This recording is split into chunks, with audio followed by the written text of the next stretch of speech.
All right, and welcome to the third in the webinar series.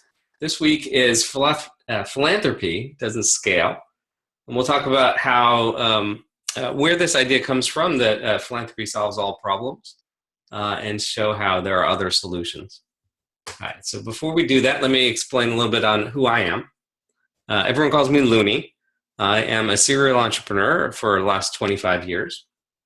I'm a graduate of Carnegie Mellon University in Pittsburgh. I spent 20 years with that training, spent 20 years in tech, doing venture scale software companies, same kind of companies you hear about in the paper and the stories, right? Companies that are aiming to make as much money as possible for their founders so that they can be rich and live a good life and then give it away. And then I made a big switch back in 2011.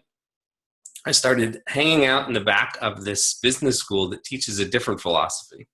It's now called Pinchot University, and it teaches how to do good by doing business.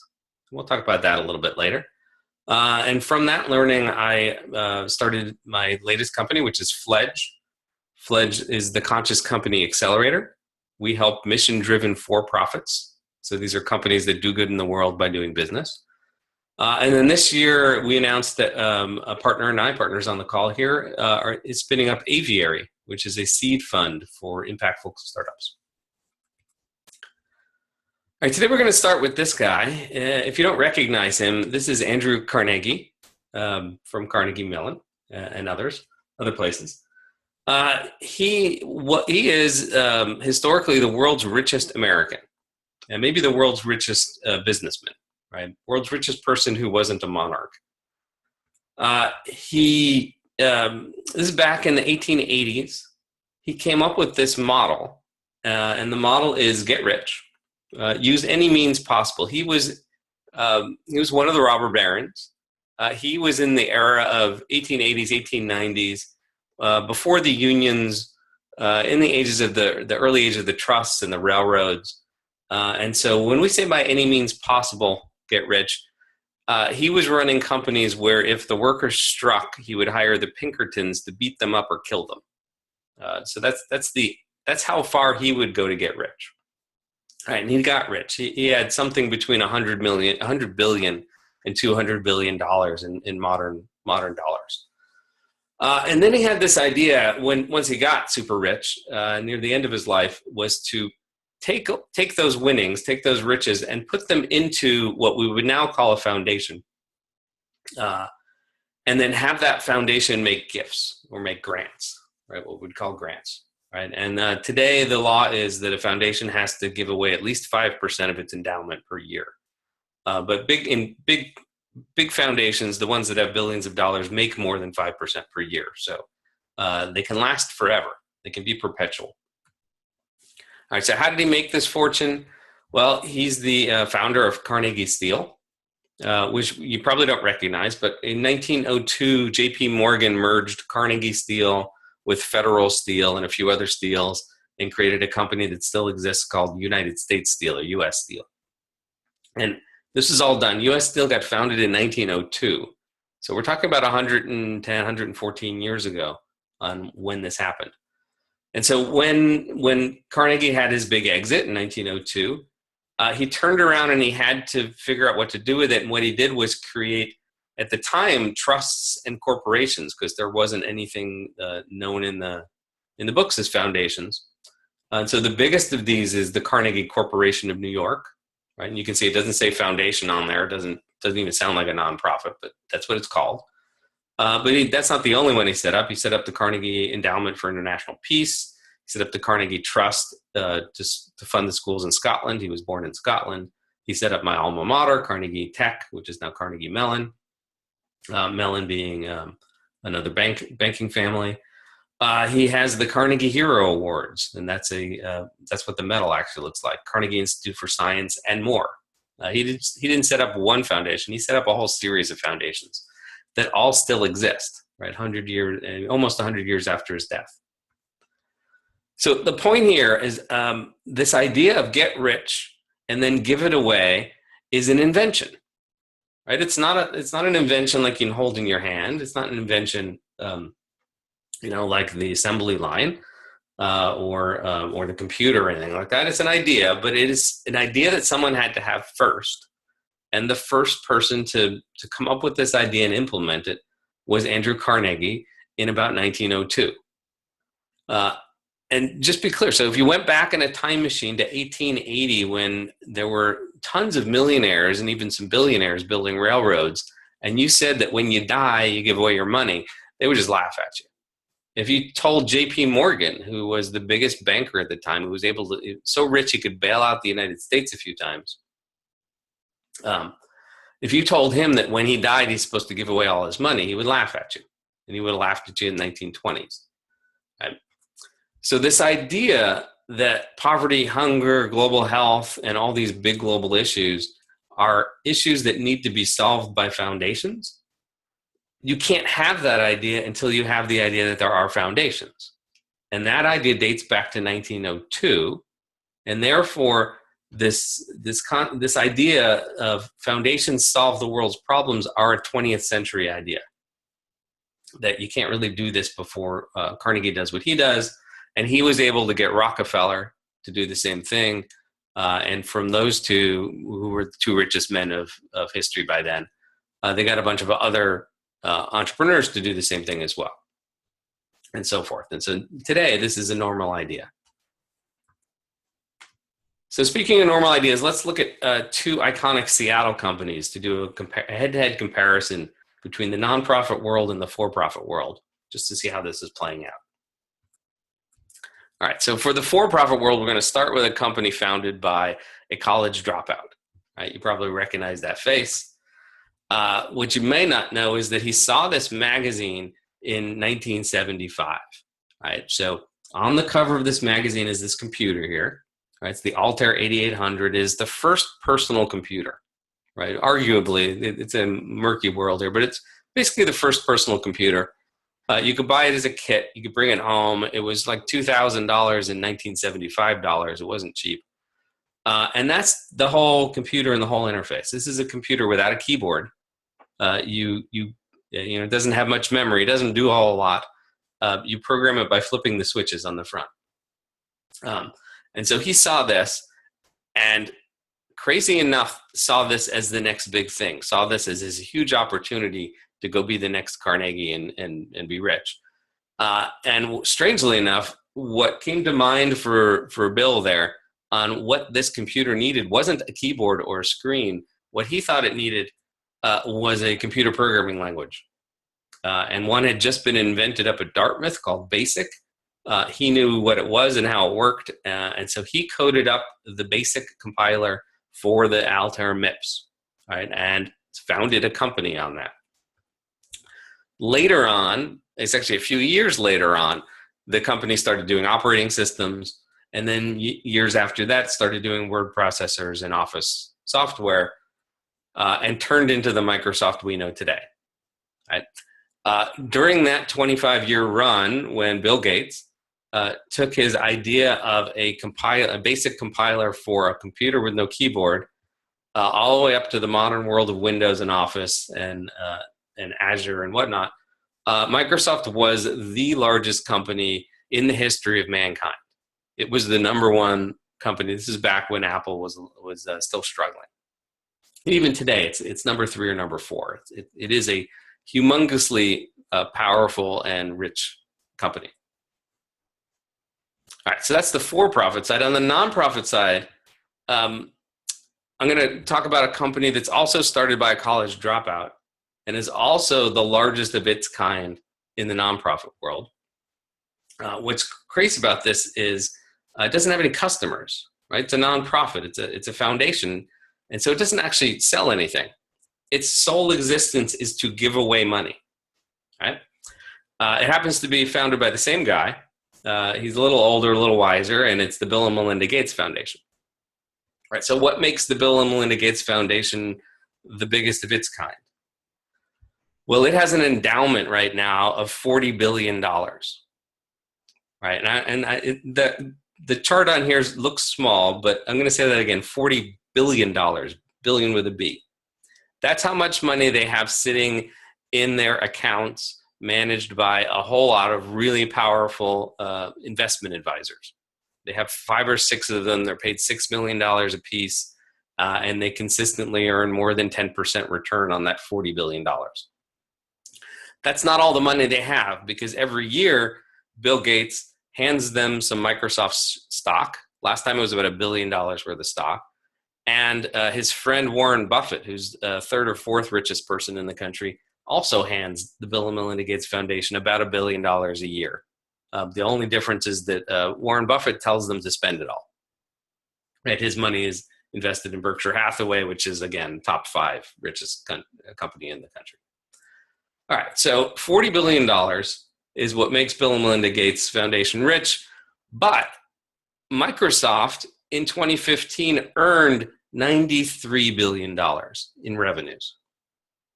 Right, they didn't make that in profits, but that was the revenue. So you can just see that the scale of the for-profit dwarfs the scale of the nonprofit, but that's not a head-to-head comparison, right? So the endowment, the value of Bill and Melinda Gates Foundation is $40 billion.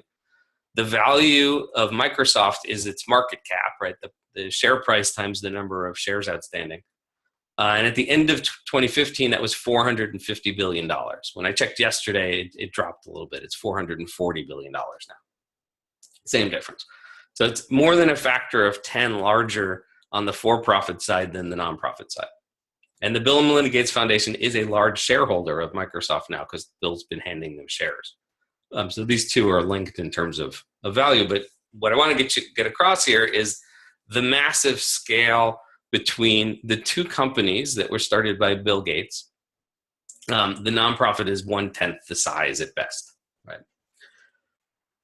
All right, so let's not just look at Bill Gates versus Bill Gates. Let's look at the top 100 U.S. foundations versus the top 100 U.S. companies, all right, public companies. And so if we just look at the top 100 foundations, and we call them foundations and charities, but when you look at them, they're pretty much all foundations at this scale. Their total endowments, you add up all of the money that they have sitting around being invested, and it's about $300 billion at the end of last year. Right? Still, 100 foundations is not the size of one Microsoft. That to me is kind of incredible. When you look at this list of what's in this list of foundations, you find a lot of other rich entrepreneurs. You find the Ford Foundation and the Packard and the Hewlett Foundations. You find the Robert T. Johnson Foundation. That's Johnson & Johnson. I found the Kaufman Foundation. Pretty much as you go down this list, every single one of those top 100 philanthropists and foundations were entrepreneurs that started companies. So really what this is a pile of money that was the get rich and then give it away to charity list. Right. But that's not a head-to-head comparison. That's 100 foundations. If we look at the top 100 public companies and look at their total market cap, we get $15 trillion. And that doesn't fit on the screen, right? So if we tried to build that, if we tried to show these head-to-head, the 300 billion would be down in the pixel range, right? 1 or 2 pixels tall. So that's not a factor of 10 there. That's a factor of 15. Between the foundations and the public companies. All right, that's not a good head-to-head comparison either, because that's just how much money they have. The top charities, they give away about 6.5% of their endowment per year as giving, right? So they sit on $300 billion so that they can exist forever, and they give away, again, about $20 billion in 2015, which again is a huge amount of money. Right, $20 billion is billion with a B. It's hard to fit in a room if you put it out in 20s. But nonetheless, it's not that much money if we think about the fact that we look to the foundations to solve global poverty and global hunger and basically all the big issues of the world. Right, because we know there's 7 billion people on the planet. And about half of them live on $2 a day or less. So if we took this foundation money and we did nothing but hand it in cash or in services to the poorest of the poor in the world, and my line is just calling it about $2 a day is poor. We do that math and we get 20 billion divided by 3.5 billion people. and you wind up with $5.70 per poor person, right? And those foundations do a lot more than just hand money to the poor. They work on local community issues. They do things in the U.S. where nobody is living on $2 a day or less. And so they don't really have all $20 billion to spend on the poor. But if they did, they would have a budget of $5.70 per year, which is not enough money to buy them a cook stove, which is not enough money to feed them for more than maybe a week. It's just enough money to vaccinate them against the worst of the diseases out there if we had vaccines for all those diseases, which we don't. Right? Some of this money goes to find new vaccines for the diseases. It's not enough money. That's kind of the bottom line here is, despite the fact that there's $300 billion sitting around in the top foundations, and you throw in the rest of the foundations, you might get to $400 or $500 billion total. They don't have enough money to tackle the problems that we're asking them to tackle. All right, so we're leaving out the governments. Right, so not all of charitable good is done through private foundations. Some of them are done through the government. So when you look up in the U.S., USAID, that is how we funnel all of international aid in the U.S. All the international aid that doesn't go through the military, which is hard to count as international aid. Their budget in 2015 was about $24 billion. So a little bit more than the top 100 foundations. And so if we add those together, we would get $44 billion in giving. And if we do that math, we get up to $12.57, which again, is still not enough to do anything meaningful for all those people. And so sure, you could say, well, spread it out. We'll make it, we'll get to everybody in the course of 10 years. And so we only have to hit 350 million people a year. We could have $125 per person. And $125 per person is still not going to feed people, nor teach them how to feed themselves, nor solve these problems. There's just not enough money. All right, and one more comparison and one more number before I stop on this piece is just to look at how much is spent by advertisers. So I think that was a pretty good comparison to say, well, the charities, what they do is they grant money, and between them and the government, they gave away about $44 billion in 2015. In the same year, in the U.S., the top 100 advertisers, which again are all for-profit companies, right? It is P&G, Tide, Colgate, Coca-Cola, and the car companies, and so forth. They spent $110 billion just to advertise to Americans, right? So this is not quite head-to-head in terms of global reach, because if you looked at the top 100 advertisers in the world, this would be a bigger number. But the U.S. is the biggest advertising market, and we have stats on it, and so I grabbed that number. It's $110 billion, and that's to reach 310 million Americans, right? Not everyone globally. And so just be clear, these advertisers spent $355 per American. And they gave it away. They gave it to the TV networks, and they gave it to the newspapers, and they gave it to Facebook and Google and the rest of the online advertisers. They gave away that money, right? But they gave away that money expecting to make more, and they did, right? So these companies that spent $110 billion had something like $600 or $700 billion in revenues. And so it worked. Basically, they advertised because spending $355 made them $600 or $700 or $800, and that's basically the equation on why advertisers advertise. All right, so what I got out of doing this analysis was that the scale of public companies dwarfs the scale of the foundations. That the foundations is money from the public companies. That's where it derives from. But it's not a one-to-one relationship. It's more like a 1-to-20 relationship. That for every $20 owned and earned by the public companies, $1 winds up in the foundations, and then a matching dollar shows up from the taxes paid by the companies and the rich Americans. And that the power to make change in the world there just isn't enough power in that small amount of money, where $300 billion is small. All the power of the world lies in the big public companies that have trillions of dollars collectively that spend hundreds of billions of dollars because it makes them money. So one clear example on this is Procter and Gamble. Right? We know them by their brands. We know them by the brand Tide and a ton of other brands. They alone spent $2.6 billion in advertising last year. And they alone made $7 billion in profit doing it. They are the world's largest advertiser. They've been doing this for 130, 140 years. And that's why they advertise. That's why you see so many ads for Tide in the newspapers, in the magazines, on TV, and so forth, because it works. All right, so let's go to one other for-profit brand to drive this point home one more time, which is Coca-Cola. Coca-Cola has been around for a little over 100 years, and there was at least 2 countries last year where you could not buy a Coca-Cola, right? So if you look closely in black, you'll find Cuba and North Korea.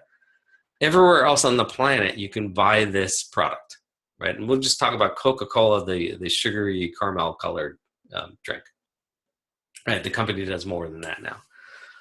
And it's even worse than this. There's pretty much nowhere on earth where you can't walk for 2 hours and find yourself a store that sells a Coca-Cola, right? Maybe in Siberia, if you're in the middle of nowhere, but if you live in a town, there is probably a Coca-Cola dealer within 2 hours walk of you, right? If not 2 minutes walk of you.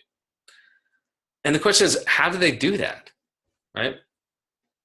So it's pretty simple, right? So Coca-Cola, they bottle up their soda and their water and their juice and so forth. But they have factories around the world that do that. And then they sell it to distributors. And they sell it at a profit to their distributors. The distributors go around and sell it to retailers. And they do that for a profit. And sometimes those distributors are Coca-Cola themselves, and sometimes they're not. Right? But we have retail stores, which sometimes look like little kiosks in the middle of Africa. But they'll sell you a Coca-Cola, and they'll sell it to you for a profit. And all those levels are making profits, right? Everyone in that value chain, in that supply chain, makes a profit, which is why they want to buy more Coca-Cola and sell more Coca-Cola.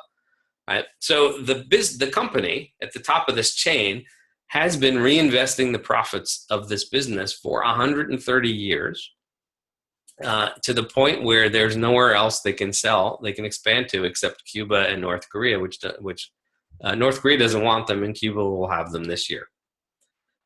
That's the basic model here. And so by making profits, they're able to expand their business.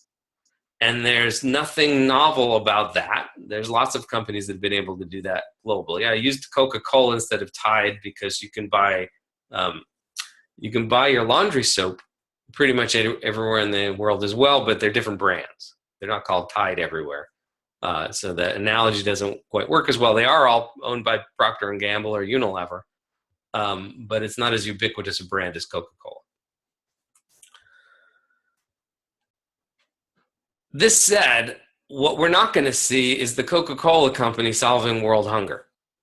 What we're not going to see is Procter and Gamble solving global poverty. Right? These companies are not designed to do that. Their missions are not to do that. But nonetheless, we are going to see for-profit companies that are tackling those issues. Right?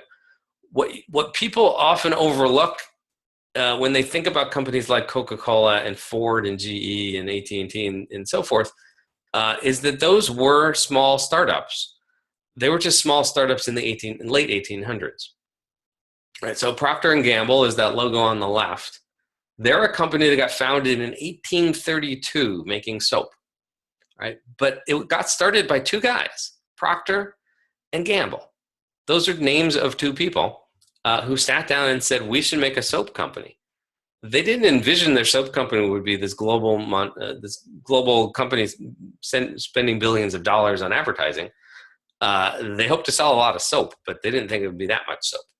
Right? AT&T got started in 1877, and Bell thought, we replace this high-tech stuff called telegraph, but he didn't envision cell phones back then. and the ubiquity of phones, where 5 billion people on the planet have phones.